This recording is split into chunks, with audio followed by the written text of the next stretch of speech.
You learned how Illustrator makes it easy for you to select, group, and align your artwork so you can work smarter and focus on the design. But what happens when you have something a little more complicated? That's where layers come in. Layers make selecting, working with, and organizing your artwork much easier. Now, most of us may not need to use layers when we start in Illustrator because, frankly, the artwork you create may not be that complicated. Some of us might not even have known that layers existed. Layers live in the Layers panel. Every document starts with a single layer, and everything you make is on that layer.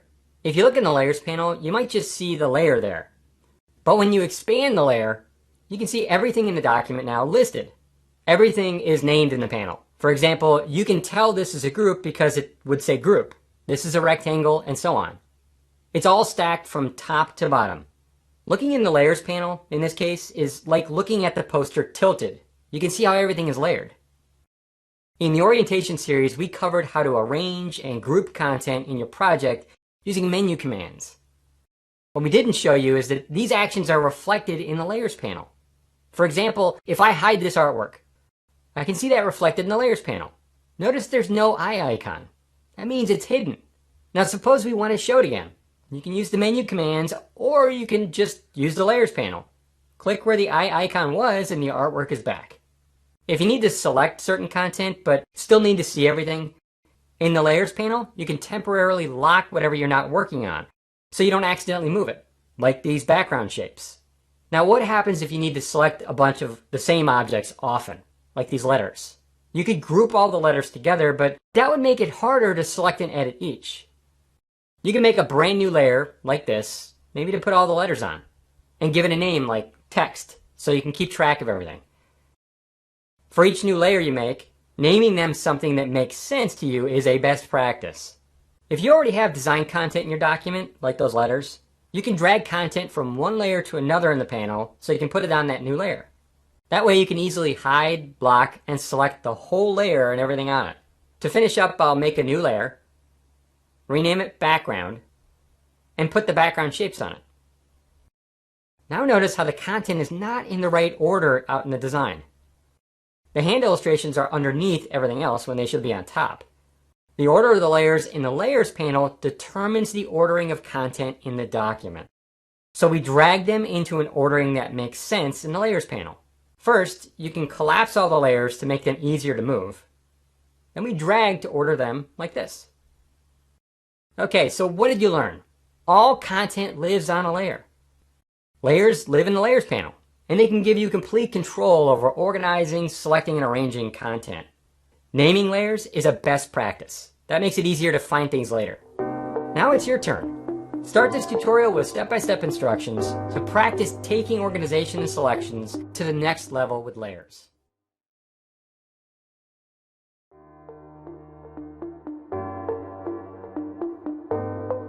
When you create art in Illustrator, sometimes you need to make complex shapes.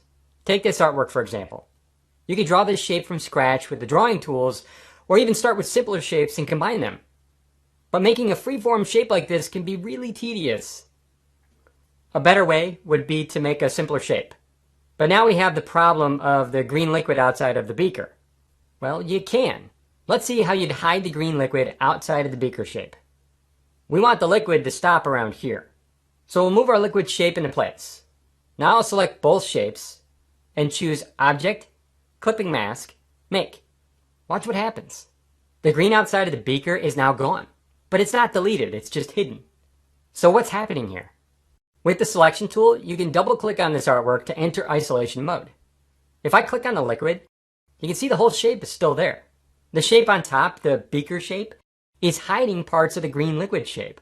The beaker is called a mask because it masks or hides parts of what's beneath it, the liquid. We could do this by drawing another beaker or making a copy, but the great thing about masks is you can actually use them as part of your design. I can just add a stroke to the mask and voila, we saved ourselves some time. Now suppose we need the liquid to fill more of the beaker. Well, because the mask is simply hiding part of the green liquid, we can double click and drag to expose more. Now, what if you want the liquid to fill even more? You can edit the green liquid shape to make that happen. To stop editing, you can press the Escape key to exit this isolation mode. You can even use a mask to frame a composition to a specific size, like this.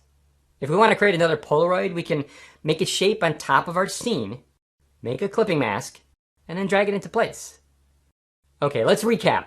Instead of deleting parts of artwork we don't want, we can just mask or hide those parts using a shape.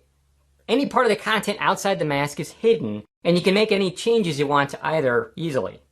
Now it's your turn. Start this tutorial with step-by-step instructions to practice masking artwork.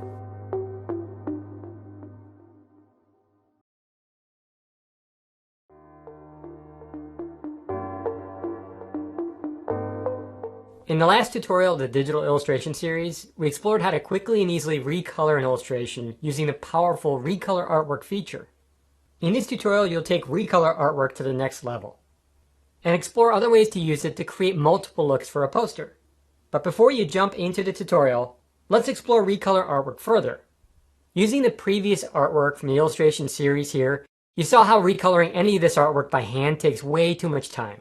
You can see how I select one of the objects and change the color. Now, in this poster, suppose for the sky, we want to keep the same tints or shades of color, but we want it to be a sunset. This is exactly where recolor artwork shines. In the poster, say your team gives you some image examples of the look you're going for. Sort of like what we call a mood board. Instead of having to figure out the exact colors, with recolor art, you can select all the contents of the poster, fire up recolor artwork, and use the color theme picker to grab the color from the image and apply it to the artwork selected. Now, suppose your team wants multiple poster options to consider, but you don't know what might look good. You can just apply one of the options from the existing color libraries and explore until you find one you like. After you make and tweak your colors, you can save them in the swatches panel so you can use them at any time in this project. So to recap, you'll most likely need to show clients and stakeholders multiple versions of a design. Using recolor artwork, you can make variations and versions suited to your project needs. Now it's your turn. Start this tutorial with step-by-step instructions to practice recoloring artwork.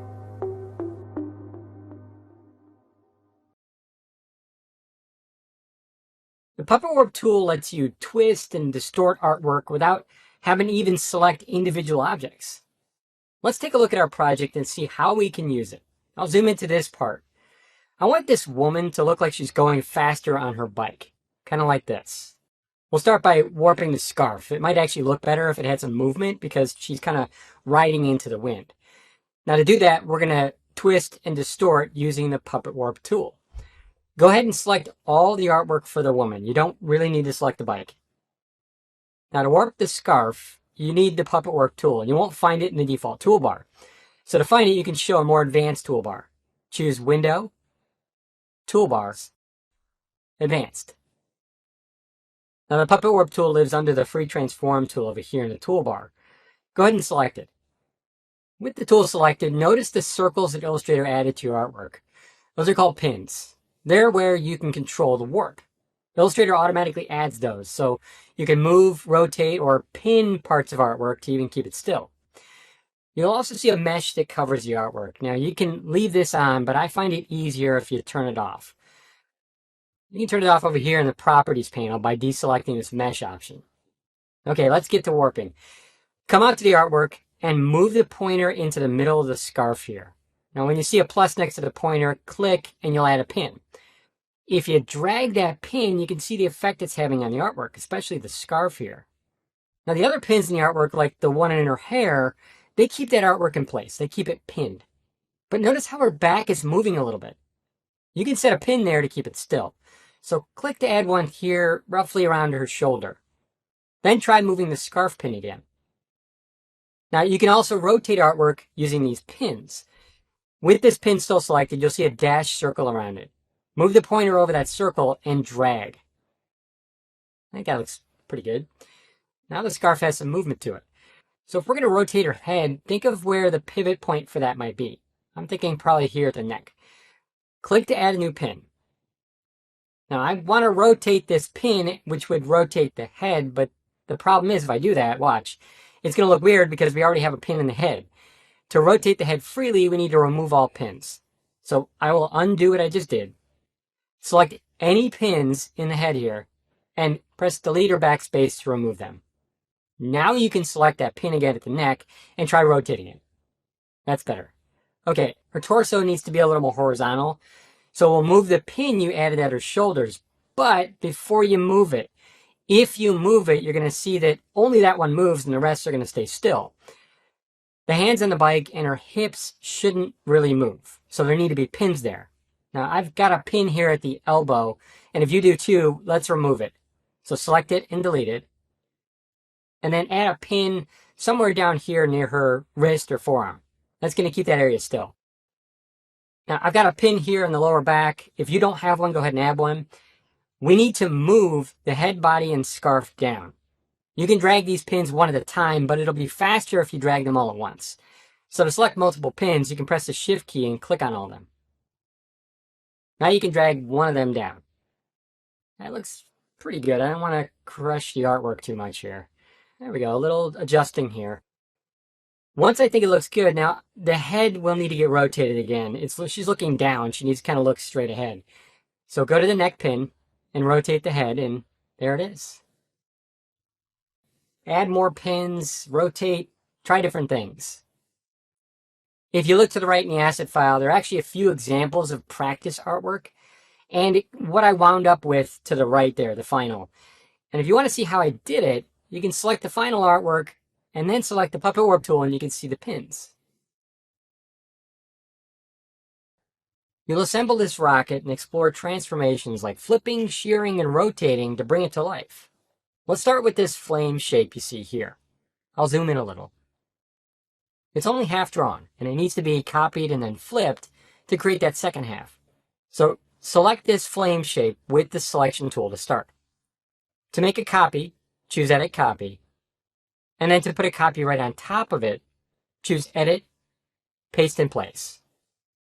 Now to flip the copy, over in the Properties panel, you're going to see this little box made of points. The points in this box correspond to the points on the bounding box of the shape.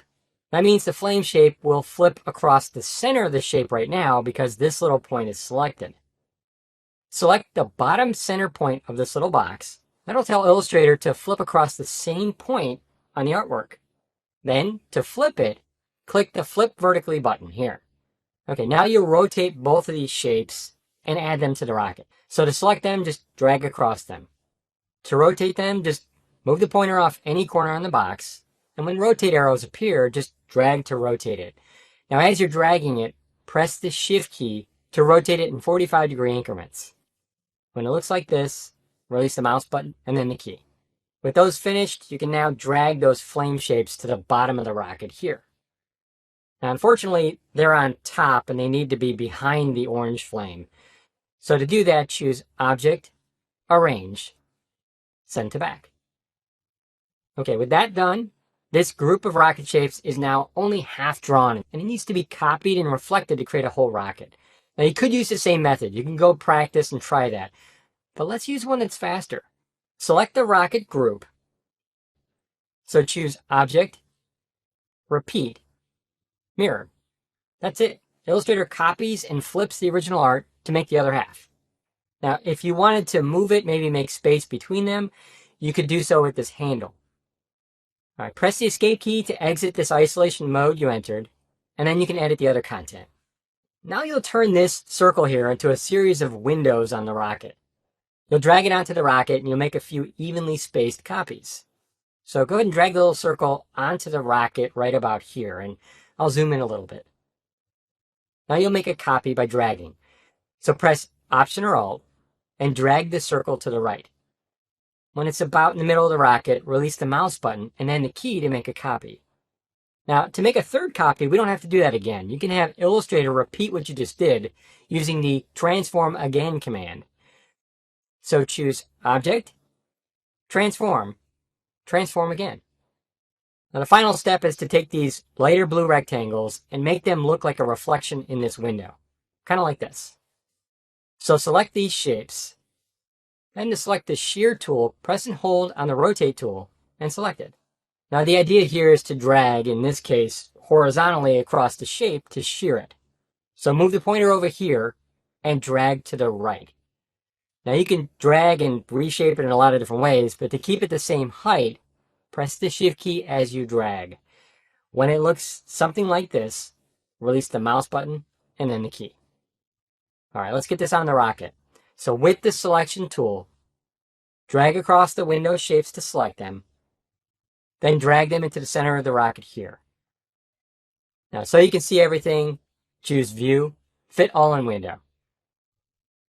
To group the rocket pieces together, so maybe you can move it as a single object, select all the rocket artwork by dragging across it, then group it by clicking the Group button over here in the Properties panel.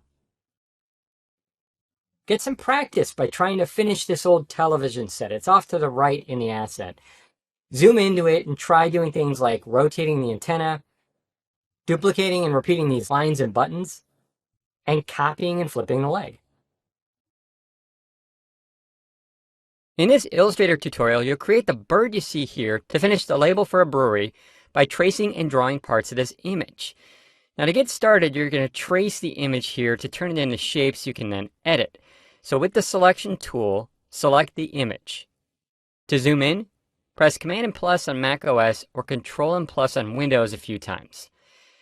Now to trace the image, click the Image Trace button in the Properties panel and try choosing Sketched Art from the menu.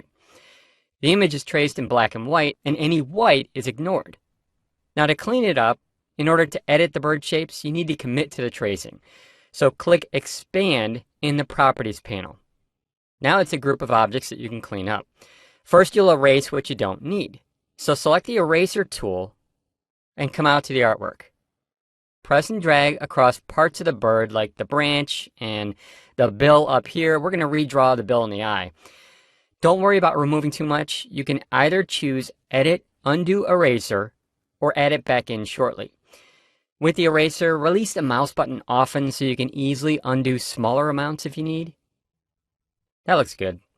Now to fill in the missing parts, you can use the Blob Brush tool. Press and hold on the Paintbrush tool and select the Blob Brush tool. Unlike the Paintbrush tool, which draws stroked paths, the Blob Brush creates filled shapes. When working with a shape like this bird, the Blob Brush will actually add to this shape. Now to change the size of the Blob Brush, you can press the right bracket or left bracket on your keyboard. Then come into the bird and press and drag to fill in the shape. Once again, press and drag and release often so you can easily undo smaller things later on. Now to paint smaller areas, press the left bracket to make the brush smaller.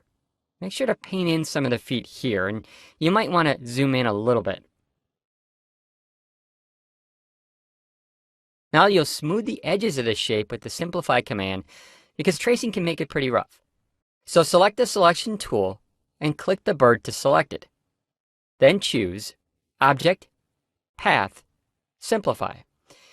In the dialog that appears, Simplify is set to automatic by default. Now simplifying a path removes extra anchor points without changing the shape of the path. You can actually drag this Reduce Anchor Point slider to have the minimum number of anchor points, in other words, remove anchor points, or the maximum number of anchor points. I tend to start closer to maximum of the original and work down. If you wanted to go back to the Auto Simplify value, click here. And to see even more options, you could click here. I think it looks good, so you can press the Escape key to hide the dialog, or simply select another tool. Now to make the eye and the beak. For the eye, you'll draw an ellipse. So press and hold on the rectangle tool and select the ellipse tool. Draw an eye out here like this. To change the stroke color, first make sure the fill color is black, then change the stroke color to a blue swatch over here. Now to draw the beak, you'll use the curvature tool. So select it in the toolbar. Come out and click to start the path. Keep clicking in a bill shape to create it, making sure you don't click on the bird shape. Come to the original point and click on it to close the path. Now to edit the path, you can drag existing points. You can click on the path to add new points. Even double-click a point to convert it between a sharp corner and a curve. There. Change the fill color to an orange in the Properties panel. And let's remove the stroke. You can click the down arrow here several times to do that. Now you can also create new shapes with the Blob Brush tool. So select the Blob Brush tool, come over here and we're going to create a highlight for the bill. So press and drag to create a separate shape. Good. Now to change the color of the shape, select the selection tool and click on it. Then change the fill color to a light orange.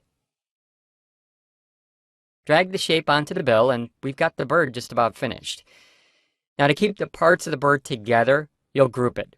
So drag across the bird parts and click Group in the Properties panel. Now to drag it into place. So you can see everything, choose View, Fit All in Window, and then drag the bird onto the label over here. Using a combination of tracing, drawing, and editing tools, you can create all kinds of artwork.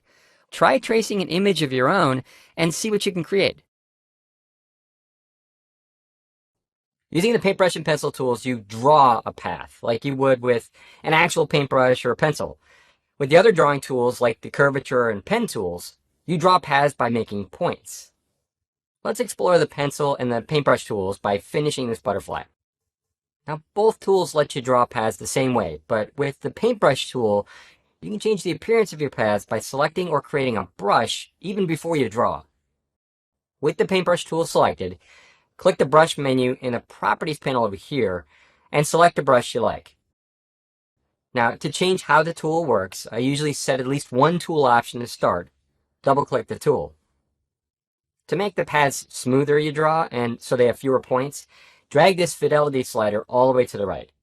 And then select this Keep Selected option, so the path you draw is still selected in case you want to edit it when you're done. Then click OK. Notice that the paintbrush pointer shows an asterisk next to it. For any drawing tool, that means you're about to create a new path. So in the document, why don't you try drawing this butterfly antenna, following the gray guide path. After you release the mouse, the brush you chose is applied to the path. Now, if you want to edit the path, you can easily redraw parts right now. Move the pointer over the path, and when the asterisk goes away, drag. You can also always change the brush applied to the path. Try choosing something different from the brush menu over here, maybe to experiment a little. If you don't want the brush applied, you can also remove it here. Or if you want to find some more brushes to experiment with, you can click here. To make the path you drew a little thinner, why don't you try changing the stroke weight to something like 0.5 point. Then try drawing the other antenna. Okay, now you'll experiment with the pencil tool. To select it, it's under the paintbrush tool. Press and hold on the paintbrush tool, and you can see it in the menu there. Once again, to edit the tool settings, double-click the pencil tool. To make the paths smoother, drag this slider to the right, then click OK. You should see the asterisk next to the pointer since you're about to draw a new path. Start anywhere in the template path and drag to draw this wing. Once you come back to where you started, when you see a circle next to the pointer, release and it closes the path. Notice that the brush is not applied to the path as you draw with the pencil tool. Brushes can actually be applied to just about any path you create, but you do it in a panel called the Brushes panel. To redraw parts of the path like you did with the paintbrush, move the pointer over the path and drag to redraw the path when the asterisk disappears. Make sure you end up back on the path in this case. Okay, to change the fill color of this butterfly shape so we can see it better, click the fill color and select something.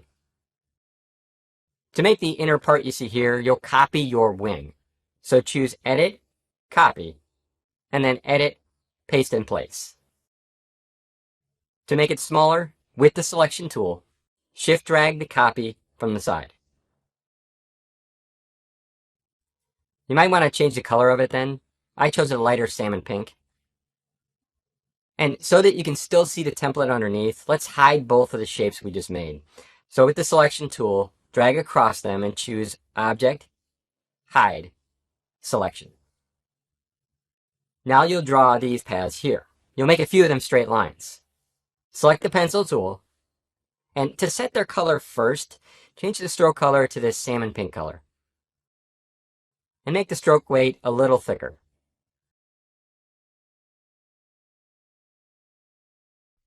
Press the Option key on macOS or Alt on Windows and draw a straight line to here. Make sure you release the mouse button first and then the key. Go ahead and draw the next curvy path, and make sure before you draw you see the asterisk, otherwise you might edit the straight line you just made. Then to draw this next straight line, press Option on Mac or Alt on Windows, draw another straight line, then draw these last paths. When you're finished, to show everything, choose Object, Show All. Why don't you try practicing in this file? Maybe draw the wing on the left. Of course, you could copy what you did or even use the mirror feature here to make a copy for you. When you put raster images into your Illustrator projects, there are two main methods for cropping or hiding parts of the images. Now you can crop an image using the crop image feature, which permanently deletes part of that image, or you can mask an image, which lets you edit what's cropped later. You'll explore both to see how they're different. You'll start with cropping an image. The image off the right edge of the artboard here needs to be trimmed to fit this area, so you can cut off parts that are less interesting. Select the image to be cropped and move it into place here. Since we want to see the other content as we crop, so we can judge how much to crop, you'll make the image a little transparent, just temporarily. So change the opacity in the Properties panel, maybe to something around 30. Now drag it into place right about here, and we want the surfboards to roughly be in this area. Now to crop it, click Crop Image in the Properties panel here. An image must be embedded to crop it using this method, since the cropping is permanent. If the image is actually linked, a dialog box with a warning will appear, and it will be embedded if you continue. This image is already embedded, so you won't see it. Now Illustrator identifies the visually significant parts of the image using a feature called Content Aware. A cropping box shows on the image, and you can drag crop handles on the box to remove parts of the image you don't want. So drag each handle to crop the image. You can even drag the crop area around to reposition it. In the Properties panel while you're cropping, up here you can decrease the resolution if you like using PPI or pixels per inch. Typically, the lower the resolution, the smaller the file size. Now you can't increase resolution, so this will stay where it is. Click Apply and the image is permanently cropped. Change the opacity to 100% again, and you've got it. Now this image needs to have parts hidden as well, but in a shape other than a rectangle, which is all you can do for cropping. For this one, you'll use a mask. Masking an image involves hiding parts of an image with a shape, called a mask. Masking can be useful because it's not permanent. Here's one way to do it. Select the image you want to apply the mask to, and in the Properties panel, click Mask down here. A shape is created that's the exact size and shape of the image. It's hard to tell, but if you look in the Layers panel by clicking the Layers panel tab here, you can see that the image and the shape are grouped together as a special kind of group called a clip group. Click the arrow here to see what's in the clip group, and you can see the shape that was made, called the clipping path, and the original image. With the selection tool selected, click away from the image, and then click back on it, and you'll see Clip Group if you go back over here to the Properties panel. You can edit the mask and the image together, the image alone, or just the masking shape. Back in the Layers panel, you can see both objects are selected. If you come to the image right now and you Shift-drag a corner to constrain the resizing, the shape and the image are both resized. To undo that, choose Edit, Undo Scale. Now to edit either the mask, this shape, or the image, you need to select them independently. One way is back in the Properties panel, you can click the Edit Contents button to edit the image, or the Edit Clipping Path button here to edit the shape. Click the Edit Contents button, and the image is now selected. We want to make the image a little bit bigger. So Shift-drag the bottom handle here to make it bigger and fill the artboard. Any image area outside of the shape is hidden or masked. To flip the image, you can click the Flip Horizontal button here. Now to edit the mask, which is the shape. Click the Edit Clipping Path button at the top of the Properties panel, and the mask or shape is now selected. You can transform it in different ways. Drag one of the side handles here and press Option on Mac or Alt on Windows to make it narrower on both sides. And drag the top down too. Now the bottom needs to be an angle, so you can do that with the Direct Selection tool. Select the Direct Selection tool and click this anchor and release to selected, and then drag it down. Do the same for this one here, but drag it straight up. There. When it comes to fitting images or only showing parts you want, for example, you now have two methods for cropping and masking images, depending on what you need.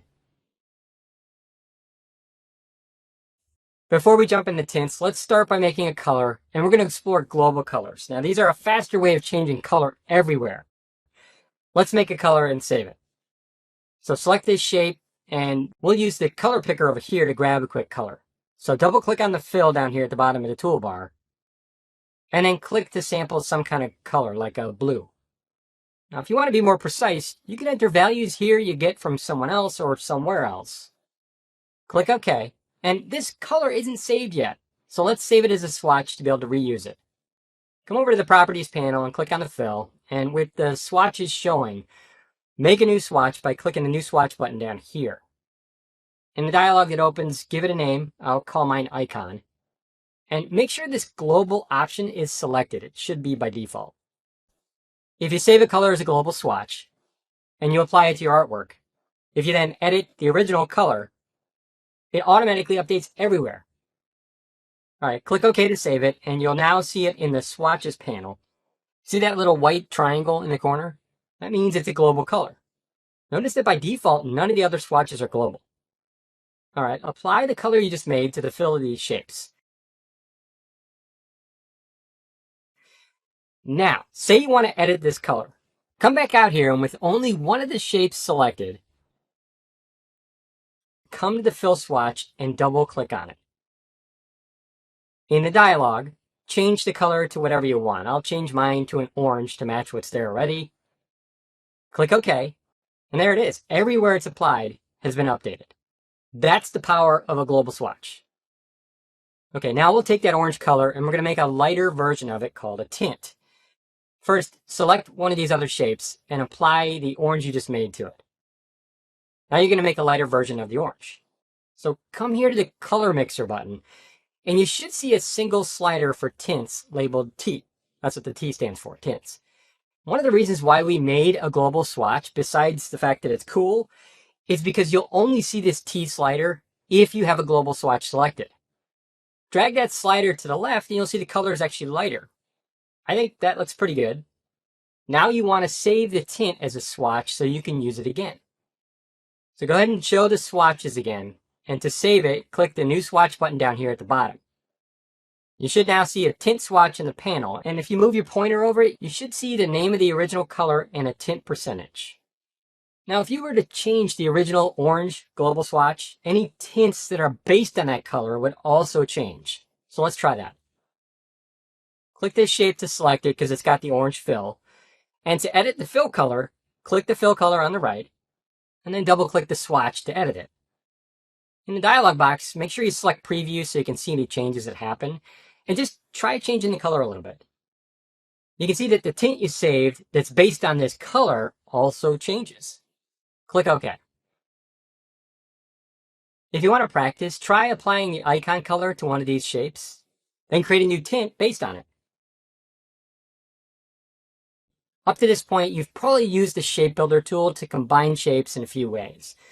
We're going to review it by combining these overlapping circles to create this part of the logo. I'll zoom into them. Go ahead and select the circles. And to combine them together, we're going to select the Shape Builder tool over there in the toolbar. We combine with the Shape Builder tool by dragging through shapes. So like this. Then you release.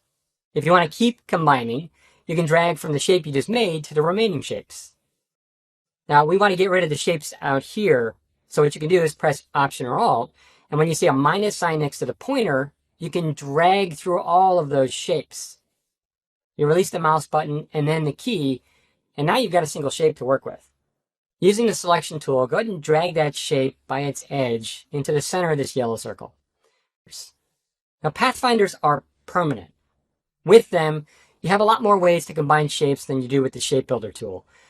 Let's explore them first by removing this shape from the yellow circle. So drag across the shape and the circle. If you look over in the Properties panel, you're going to see some of the Pathfinders there. If you want to see more, you can click More Options here, and there's a bunch more.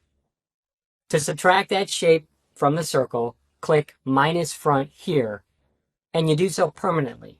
So it actually leaves a hole in the yellow circle in the shape of that logo bit. tool.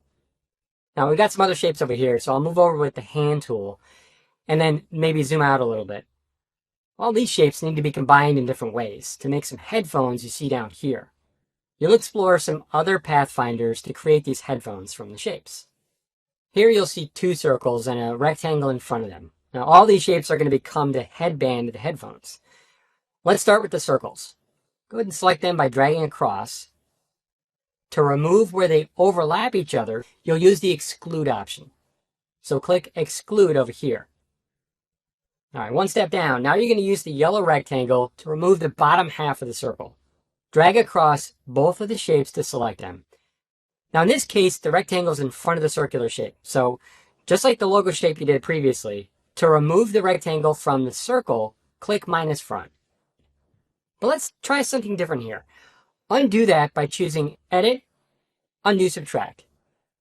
Now if you want to use any of these four Pathfinders, not the rest of them, just these four, and make it so the operation isn't permanent, you can apply them as a shape mode instead. You'll see what that gets us. Now this time, come back over here and press Option or Alt and click minus front. See how you can see the final shape, but you can also see the original shape still? Pressing that key makes it so the original shapes are still editable. For instance, if you come to that rectangle and double click on it, you can select it and resize it. When you're done, you just press the escape key and you've still got your shape. Now the three circles here are supposed to become the earpieces for the headphones. What you're going to do is you're going to divide all these up so you get the pieces you want. To select these shapes, drag across them. Now we can't see the Pathfinder out here, so in the Pathfinder section, click More Options. And to divide the shapes where they intersect, click Divide. Press the escape key so you can hide the Pathfinder options. It doesn't actually look like much happened, but it did. So that we can select the individual objects, you need to ungroup them. So with the group selected, click on the Ungroup button in the Properties panel. You can then deselect the shapes and see exactly how they were cut up. Go ahead and delete these shapes. Now to finish the headband, go ahead and drag the shape that's up here over this artwork.